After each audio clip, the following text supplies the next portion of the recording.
Hey, welcome to Hooper's Radar. Today, we'll be reviewing the Ringer's top 125 current players in the NBA. I've been hearing a lot about this list lately and that it has some interesting selections. With that said, let's get into it.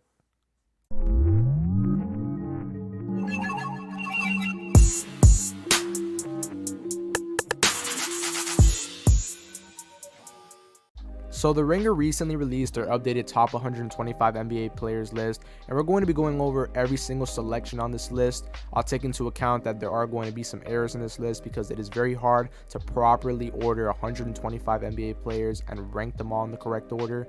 So yeah, with that said, let's get right into it. And the first pick is Nikola Jokic. Came off a dominant finals run, dominant playoffs run, can do it everything on the offensive side of the basketball, and is a two-time MVP. He'll soon be a three-time MVP if he keeps playing at such an elite level. And the first pick is very reasonable. Number 2, they have Stephen Curry. I think between him and Giannis, it could go any way. I personally have Giannis at number 2, but Stephen Curry is just such an elite player, best shooter of all time.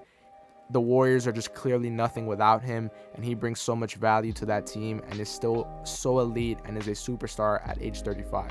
Steph Curry at 2. Number 3, they put Giannis. Obviously won a championship with the Bucks. Is still a very elite player, currently in his prime. All defensive player of the year type of guy. He's just so elite, and number 3 is very reasonable. At number 4, they have Kevin Durant. Elite scorer, great in the mid-range, just a great playoff player too, and a vital part of the Suns and what they're trying to do.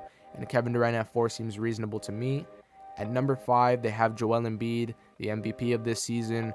Great on both sides of the ball. He had his struggles in the playoffs, but the talent just can't be denied, and he comes in at number 5. At number 6, they have Jason Tatum. I think this is very high for Jason Tatum, a guy who struggled during the playoffs. And even though he had a pretty good regular season, he's not the most efficient guy, but they have him at number 6. He's great on both sides of the ball. He's still very young, has a lot of time to improve, but I think 6 is pretty high for Jason Tatum. At number 7, they have Luka. Yeah, this is what I'm talking about. I believe Luka should be over Jason Tatum. I don't know what Jason Tatum has really proved except a deeper playoff run than Luka. Luka's been better in the playoffs, has been better in the regular season. Jason Tatum just has the more defensive side of the ball over Luka, but that's about it. I think Luka should be over Tatum, but they have Luka at 7, which is still in the top 10, so at least Luka's still in the top 10. At number 8, they have Kawhi Leonard. Kawhi Leonard is still very reasonable. I think Kawhi Leonard is still a top 10 player in this league when he's healthy. Obviously, when he's healthy, they made sure to include the injury concerns in this. But yeah, Kawhi is still very elite. Whenever he does play, we see him still elevate his game in the playoffs and is still very capable of being the efficient scorer and elite defender. At number 9, they have Jimmy Butler. Obviously, the playoff heroics, I feel like, is what always boosts him into top 10 conversation. And I'm fine with Jimmy Butler being top 10. I don't know as of right now if he'd be in my top 10 list, but he's definitely top 15 in the NBA. And they have him at 9 after having a great playoff run and being elite on both sides of the ball. So that's Jimmy Butler. At number 10, they have Devin Booker. Had a great playoffs, one of the best scorers, one of the best 3-level scorers in the NBA as well. The mid-range is just pure, and they have Devin Booker at 10. And this is a great pick. He performed better than Kevin Durant in the playoffs, so I think Devin Booker is making himself a top 10 player very soon. At number 11, they have Anthony Davis. This is definitely an interesting one. Anthony Davis is one of the most impactful defenders in the league. They have him over LeBron right now. That's very interesting.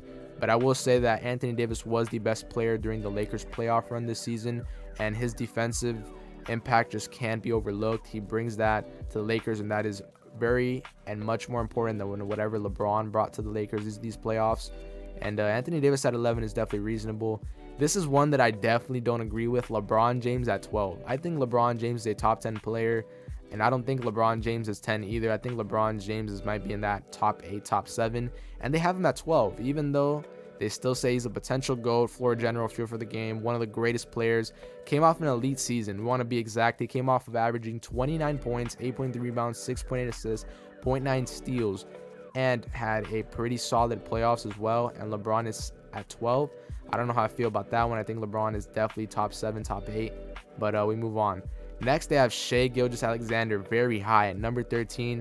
Came off a great regular season, 31 points per game, 5 assists. We know he got the 1 block, 1 steal, over 1 steal, and he was just had an elite regular season. He did struggle in one of those games in the play-in, and the other one he did very well in. I think Shai, I still need to see more from Shai. I don't think having Shea right behind LeBron justifies it. I don't think Shea should be 13, should be a little lower, and he's already ahead of Dame. That's a bold one that the Ringer took with putting Shea over Dame, but I guess they really looked at his regular season. That's kind of what impacted him to go this high. At number 14, they have Dame. I think Dame is personally a top 10 player. Yes, I'm a Blazers fan, but Dame does have the numbers and had a very productive career to prove it. He's still in his prime at age 32. He just came off the best offensive season of his career, averaging 32 on 37% from three, 7 assists. And he's just what kept the Blazers somewhat afloat, even though we didn't even make the play-in. But Damian Lillard is still very elite, and I think he's a top 10 player. I think he should definitely be higher. Number 15, they have Donovan Mitchell. Donovan Mitchell is still very good. Don't let the fact that he didn't have a very good playoff series this season overshadow that he is still very elite and that he is a top 15 player in this league. I don't know why Shea is already over him. Shea really just had an elite regular season, and that's about it. Donovan Mitchell's been better than Shea for more years now. And even though, yeah, Donovan Mitchell has been around longer, I think Donovan Mitchell has already proven he's the better player. I still need to see more from Shea, like I said. But Donovan Mitchell at 15 is still somewhat reasonable. Obviously, great shot creator, the leader of the Cavs. Just a great player. At number 16, Jamal Murray already. Wow. I feel like the playoffs definitely elevated Jamal Murray. He was just very good in the playoffs. He was great. He was a great second option next to Jokic, and he put up a triple-double alongside Jokic, with Jokic putting up one as well. And he's just great shot creating guard, can play make, just a great all-around point guard. And I know for a fact he moved up in this list like crazy because injuries have held him back. At number 17, De'Aaron Fox from the Kings. De'Aaron Fox, great player, showed that he can be that guy during the playoffs and just was very good in the playoffs. I have not much to say about De'Aaron Fox. He's definitely improved, has been the most efficient he has this season, and he just continues to get better, and he comes in at 17. At number 18, they have Ja Morant. Ja Morant, very athletic point guard, can play make, has had his troubles off the court, but it can't be denied that this guy is on his way to being a superstar at some point, and he's just a great player. 18 is reasonable for me. At number 19, they have James Harden. Wow. James Harden obviously came off a great season, had his troubles in the playoffs, but also had some explosive performance in the playoffs with, I believe, 2 40-point games. James Harden is still very good. He isn't Houston Rockets James Harden, but he is still a double-double machine. He's still a great playmaker, can score when he wants to. Not as consistent as he used to on the Rockets, but he can still score. And he comes in at 19. At number 20, they have Domantas Sabonis. Wow, this is personally one I don't agree with, Sabonis over Bam.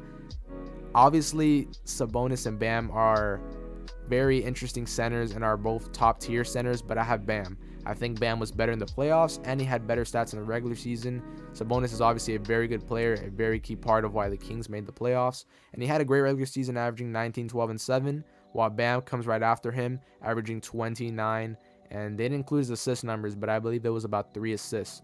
But yeah, they both very good big men. I think this is an easy swap. I think Bam is better than Sabonis right now. But they're both very good, to be fair. So it isn't like it's a huge gap between both of them. And then at number 22, we have Jaylen Brown. Just got that huge contract. So, glad for him. He's going to be making a lot of money. Jaylen Brown obviously moved up here probably. And he's just been a very good player. Has been a great second option, All-NBA. He's just been very elite, and he did struggle in the playoffs, but I know he'll bounce back for sure. Jaylen Brown, great player. Came off his best season, 26-7. Just an All-NBA player as well. At number 23, Trae Young.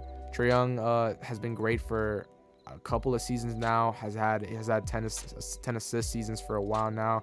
Obviously, he didn't get as much attention this season because the Hawks were very mid this year, but Trae Young is still a very good player, and I believe is still top 30, top 25. So he comes in at 23. At number 24, they have Anthony Edwards, up and coming player. He's shown it ridiculous upside. Obviously, the athleticism cannot be overlooked. Just one of the best players in the NBA, and I'm really excited for him. He has a lot of two-way potential. Number 25, they have Paul George. Paul George is still very good, has had some injury concerns, but just a great shot creator, still a very good two-way player, and he comes in at 25. Number 26, they have Jalen Brunson. Wow, I feel like Jalen Brunson has risen a lot since being the guy on the New York Knicks, and he had a very good season, 24 points a game, 6 assists, was the sole player on the Knicks carrying them in the playoffs, and he's just been great for the Knicks, just a great player, great guard, can show you that sometimes an old play style can still very well thrive in the NBA. At number 27, Pascal Siakam from the Toronto Raptors.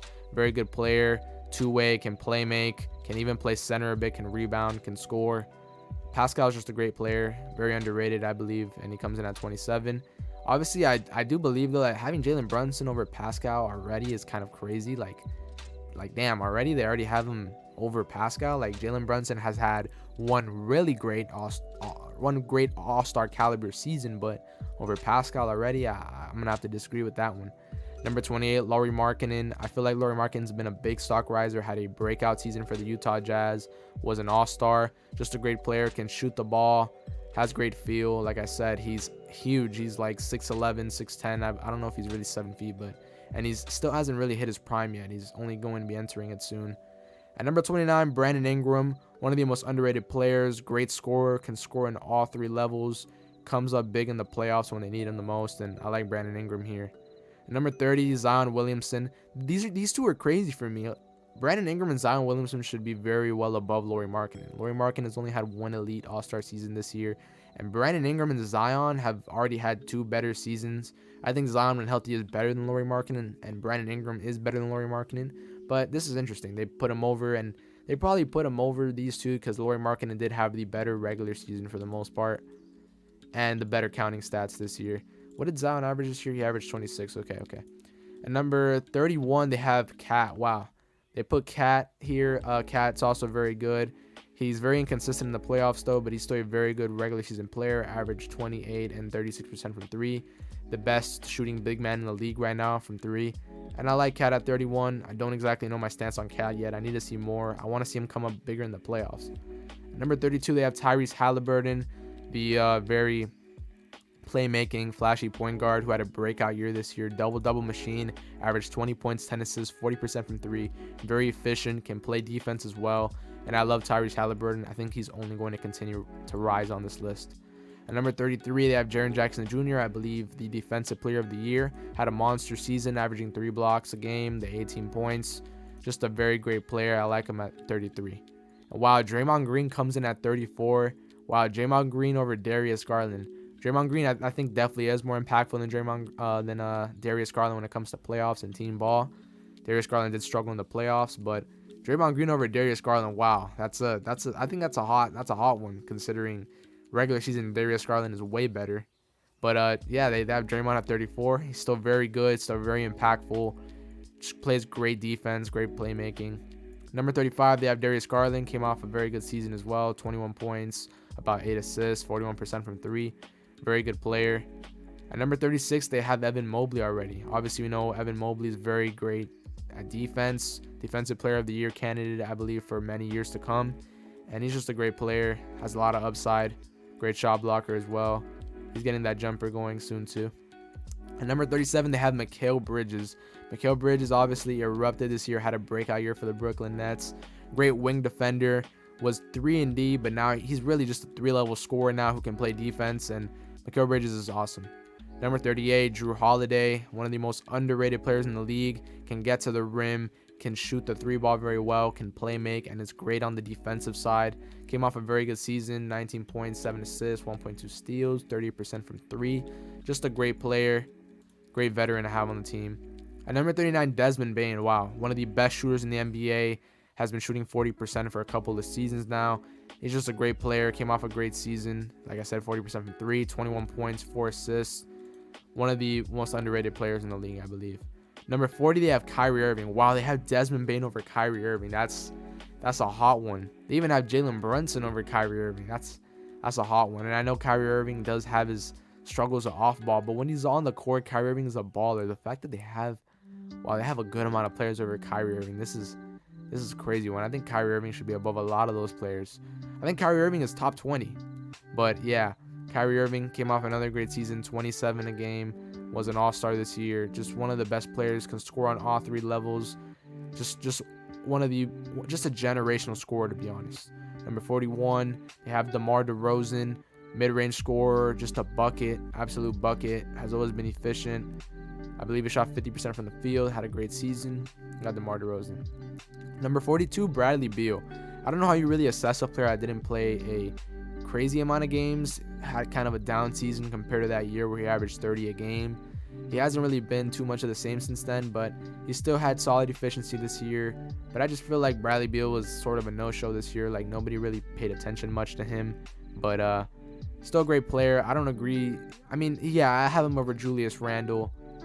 Yeah, I mean, yeah, you have him. I have him over a couple of these players. It's interesting to me because Bradley Beal wasn't that much available this year. But Julius Randle, great regular season player, always melts down in the playoffs. Had a great regular season with that said, and 43 seems pretty solid for him.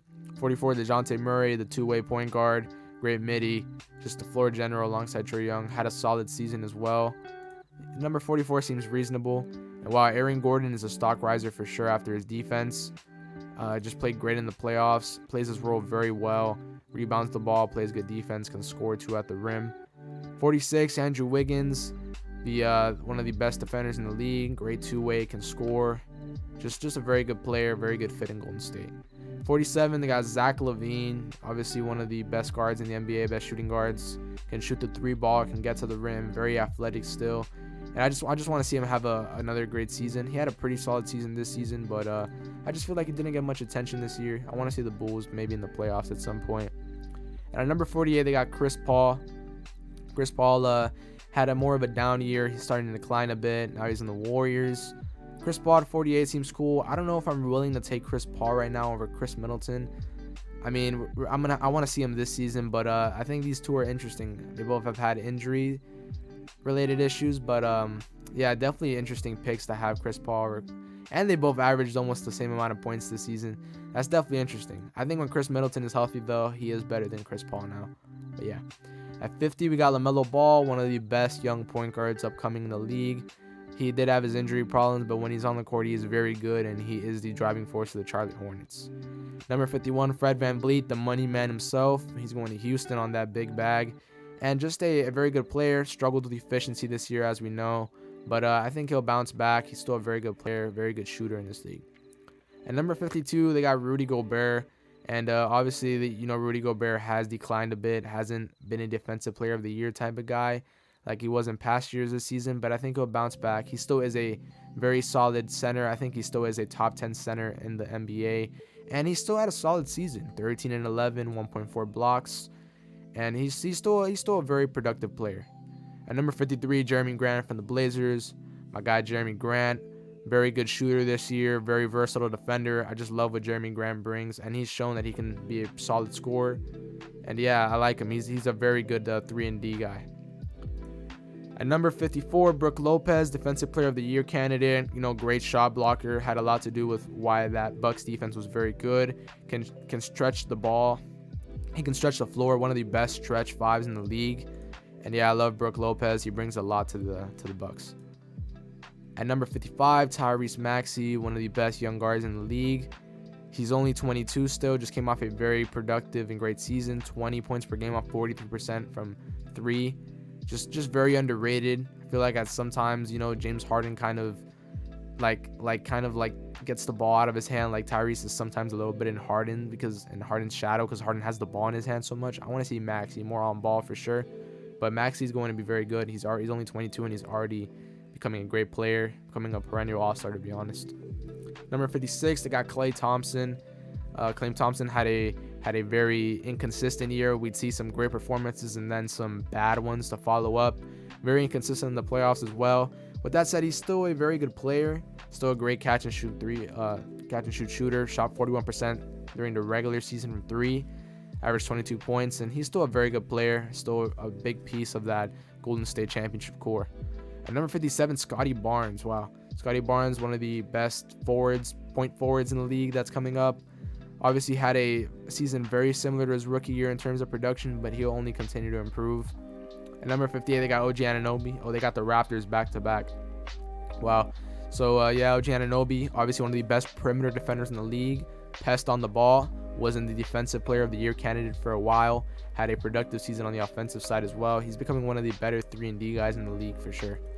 Number 59, another Defensive Player of the Year candidate who had a breakout year, Nick Claxton, one of the most versatile, switchable centers in the league, coming in at 6'11". He averaged 13 points, 9 rebounds, 2.5 blocks, just becoming a very good defender. At number 60, you already got Paolo Banchero, who was just a rookie.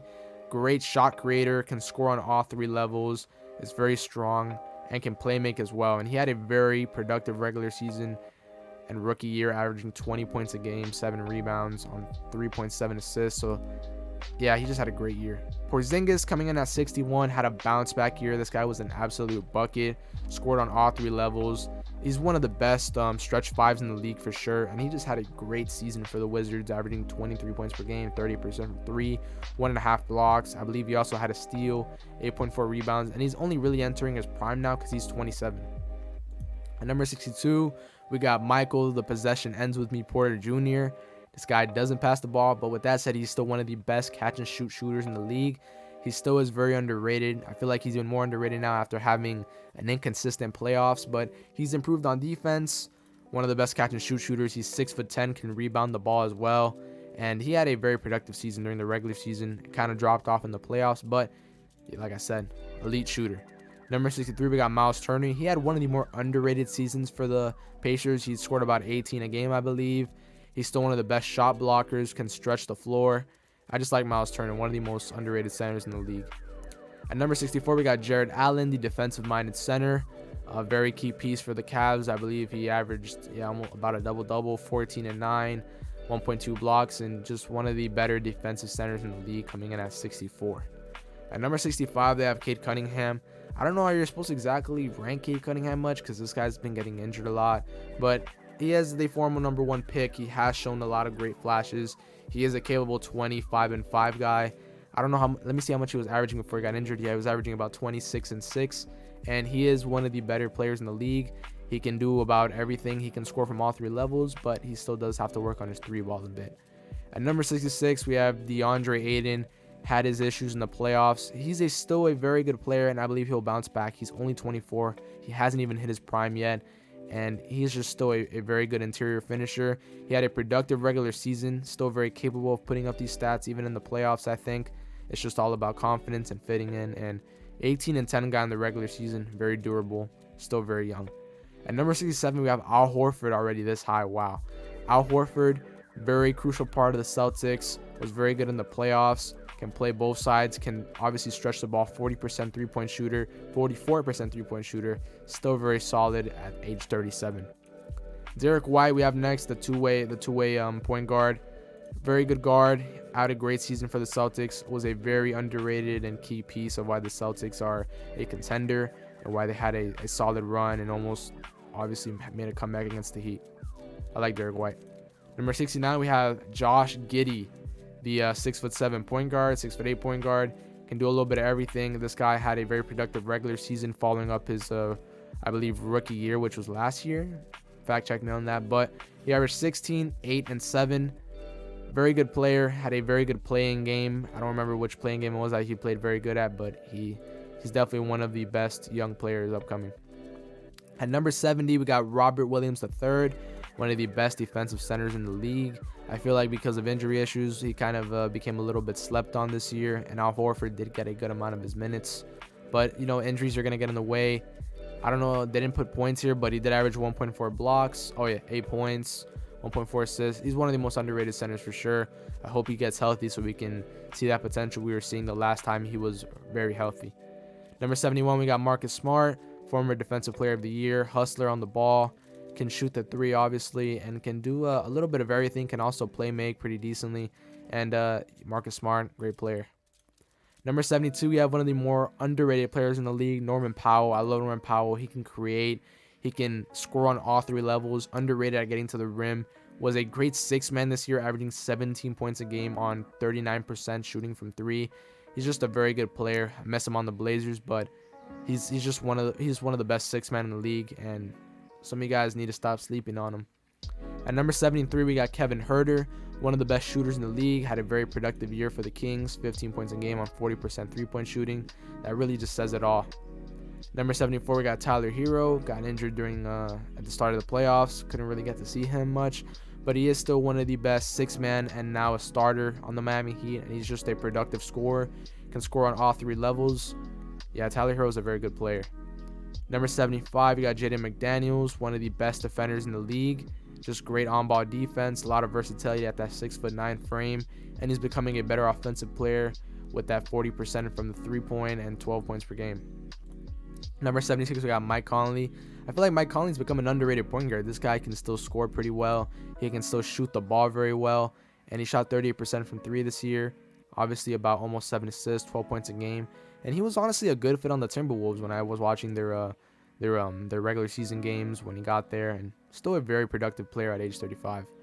Bojan Bogdanovic, one of the most underrated shooters and scorers in this league. I believe he averaged 20 for the Pistons this year, and he's just so underrated. 41% from three, 21 a game, and I don't know why he's on the Pistons. This guy's 34, but he's still very good. It's honestly crazy how good he still is.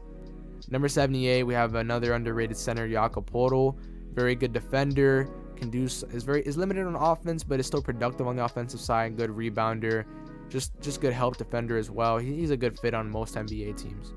Number 79, one of the best rebounding centers still in the league, Steven Adams. Great fit on the Grizzlies. Still one of the best defenders. Can block shots. Good defender. Yeah, that's about it. Number 80, we got CJ McCollum, the shot creating shooting guard who's a point guard on the Pelicans. He's had more of a down year. I feel like this year he had a very inconsistent year, but he's still very good. Can still shoot the ball very well from three. He's still a 20-point per game guy, and one of the more underrated players in the league for sure. Number 81, we got Jalen Williams. I believe he just came off his rookie year, had a great rookie year. One of the better NBA players in the league, and I like him next to Shea and Josh Giddey. Very versatile, can play make, can score, and Jalen Williams is going to be a very good player in this league very soon. Not that he isn't already a very good player.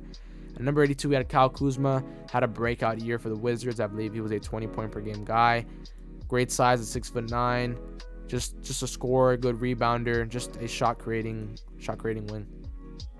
At number 83, we got Mitchell Robinson, one of the best shot blocking centers in the league, and that's about where it ends. Also a very good rebounder and just a defensive-minded center coming in at number 83.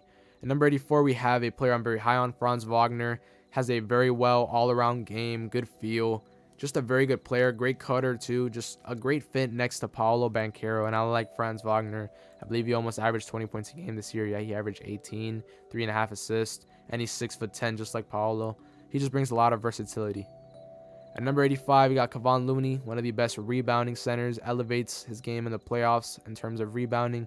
And yeah, the 7 points, 9.3 rebounds just proves it all. He's very good, fits what the Warriors need, and just a great fit on the Warriors. Next, we got Anthony Simons. And wow, I'm not going to lie, having Franz Wagner and Mitchell Robinson already over Anthony Simons is crazy. Anthony Simons is one of the most underrated scoring guards in the league, can score from all three levels. Very athletic, shoots the three ball great. He's kind of like a mini Damian Lillard in my opinion. I don't think he's going to be as good as him, but he kind of plays very similar to him. Number 87, we have Malcolm Brogdon. Wow, putting Kevon Looney over Malcolm Brogdon and Mitchell Robinson is a crime. Malcolm Brogdon is the reigning sixth man of the year, a very productive player in the limited minutes he gets as a sixth man, which is still productive minutes. Averaged 15 points a game, 3.7 assists, 44% from three. Was a very good three-point shooter this year and catch and shoot guy.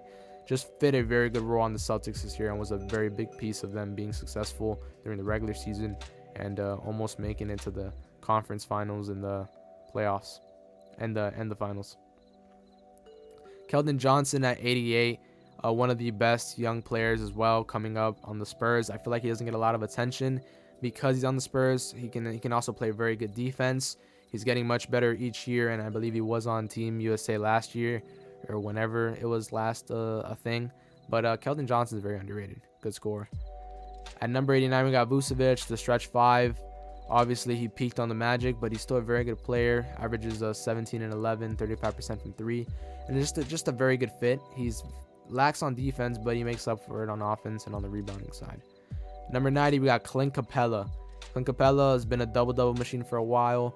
Pretty good defender, solid shot blocker for sure.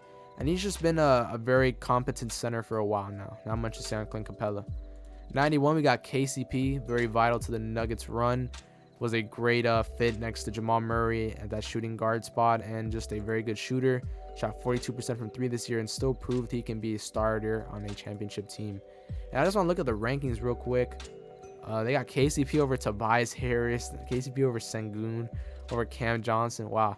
Yeah, this list is definitely a little bit wild for having these takes. These are some crazy takes that you have KCP over guys like Tobias, even Sengun, who hasn't had that much of a long career. You got him over Sengun, Cam Johnson. Is there anybody else? They have him over Russell Westbrook. Wow. Having KCP and Clint Capella over Russell Westbrook. They even got Keldon Johnson over Russell Westbrook. Wow, yeah, the Russell Westbrook disrespect is getting crazy. But yeah, KCP was a vital part of that. Comes in at 91, I guess. I don't really understand it, but yeah. 92, Tobias Harris, one of the best shooters in the league, productive scorer.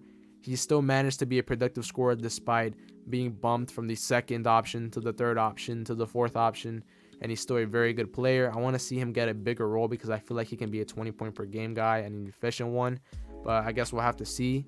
Maybe James Harden leaves and Tobias gets a bigger role. I guess we'll have to see. Number 93, we got Sengun. We got basically a baby Jokic, the next Jokic right here, very crafty center. He's not as tall as Jokic, but he is around that 6'10", 6'11", I believe. I don't think he's really 6'9", but he can play make, he can score in the paint, has a good floater game, very crafty, great footwork, and he's only 20. He's only gonna get better. Came off a good season, 14 points a game, 9 rebounds, almost a block. Yeah. Then you got Cameron Johnson, solid shot creator, one of the best shooters in the league. Came off with 40% from 3 season. Had a very good year. I think he's bound to have a breakout year with the Nets as they re-signed him to a very big contract. And yeah, him and Mikal are just gonna be the pivotal parts of this Nets team. And I want to see Cameron Johnson have like a 18-point, 20-point per game season this upcoming year. Number 95, we got Zubac, one of the more underrated centers in the league. Double-double machine. Pretty good defender, very good rebounder, just a great fit on this Clippers team. 10 points, 10 rebounds, 1.3 blocks. Very productive center. Number 96, we have a very big key piece, the glue piece of the Denver Nuggets, Bruce Brown. He was a 6-man and starter at times. 6'4", but he plays like a small forward and power forward. Very strong, has a very all-around great game, can shoot the 3 ball, can get to the rim, can play make a bit. He was just very good for this Nuggets team. 97 got Russell Westbrook. Wow, the Russell Westbrook disrespect. 97. I know Russell Westbrook has had his struggles with the Lakers, but he had a solid season for the Clippers. He wasn't trying to do anything crazy. He wasn't trying to average a triple-double. He was just trying to fill out his role, and he was still solid. We saw him elevate his game in the playoffs. I believe he averaged about 27-7 in the playoffs and was the best player on the Clippers during the playoffs when Kawhi wasn't healthy, because I know Kawhi played amazing when he was healthy in those 2 games, I believe. But Russell Westbrook is still a very good player, very competent. And it just goes to say that the contract they gave him is just complete disrespect to him. And number 97 is complete disrespect to Russell Westbrook, in my opinion. Number 98, we got Wendell Carter Jr., one of the most slept on centers just because he is on the Orlando Magic. 15-point per game guy, 8 rebounds. He's definitely gotten better on the Magic, and he's still very good, and he's still very young at 24. Number 99, we got one of the best 6-man in the league, Immanuel Quickley, shot creating guard, can score on all 3 levels. He's very good, underrated, 15 points a game, 37% from 3. I like Immanuel Quickley for sure. Number 100, we got Devin Vassell, one of the best young upcoming players, only 22, had a lot of great stints this year. I believe he got injured at some point, but he had a very good year alongside Keldon Johnson, averaging 18 points per game on 30% from 3. And he's also a very good defender. He's giving me he's not DeJounte Murray, but he's filling in that DeJounte Murray role in terms of being that lead guard who can do it on both ends of the floor. And I like Devin Vassell's upside. He's only 22. He's only going to get better. At number 101, we got Alex Caruso, defensive-minded point guard, very good role player, great fit on the Bulls. Just a very good backup point guard. Can start when you need him to start. At number 102, we got Josh Hart.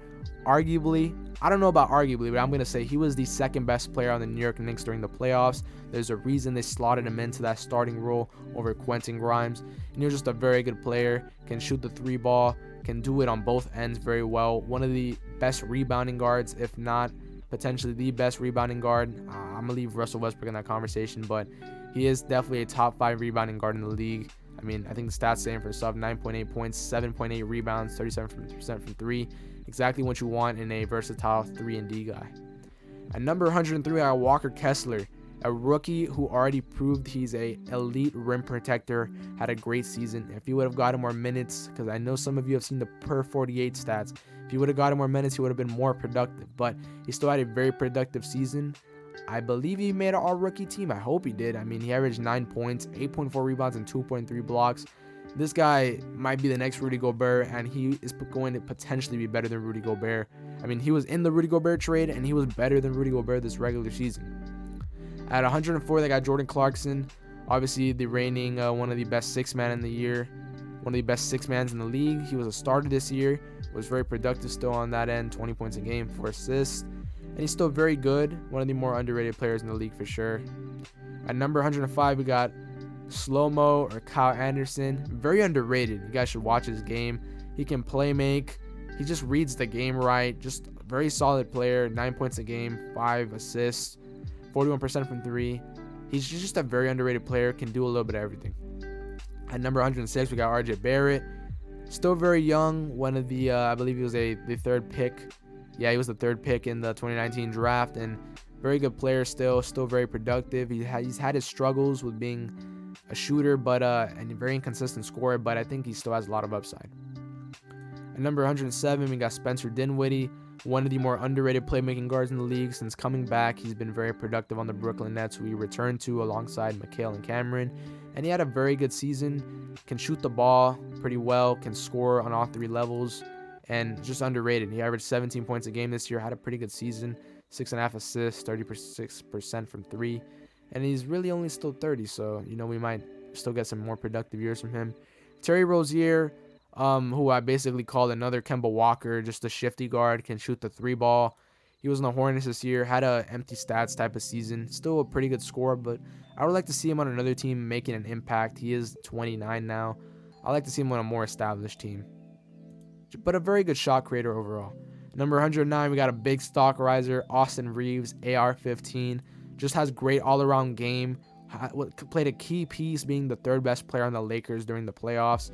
And he's very good. He can play make, he can shoot, he can get to the paint, he can draw fouls and get to the line. Just a very all-around player, and he deserves the contract he got. Big contributor to the Lakers.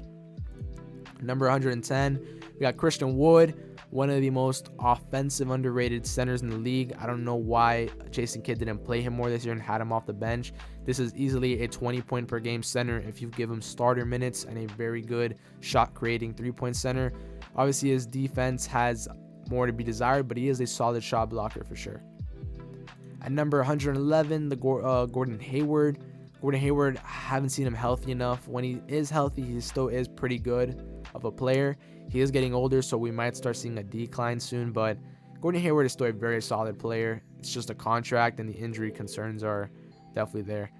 Number 112, we got Lou Dort, one of the best 3-and-D guys out there. Had a pretty good season. Didn't shoot the best from 3 this year, but was still very productive, still one of the best defenders, and just an underrated part of what OKC is building. At number 113, we got John Collins, traded to the Utah Jazz. Very athletic, can shoot the 3 ball, can finish in the paint very well, and the Hawks obviously dumped him after giving him a big contract, and I just want to see him have a comeback year. This was a guy who was a 20-and-10 player during his best year, and I think he still has it in him. He's only 25. He hasn't really hit his prime yet. Number 114, we got DeAndre Hunter, a very good 3-and-D wing, underrated player, 15 points a game, 35% from 3. And yeah, I definitely need to watch DeAndre Hunter more. I know he's definitely underrated. Comes in at 114. And yeah, I don't know if I agree with Lou Dort over Jonas Valanciunas. I'm a very big guy on Jonas Valanciunas, one of the more underrated centers in the league. They got Gordon Hayward over Lou Dort. That's, I don't know about that one. Yeah, I mean, geez, these are some crazy ones. But this list definitely has some bold takes.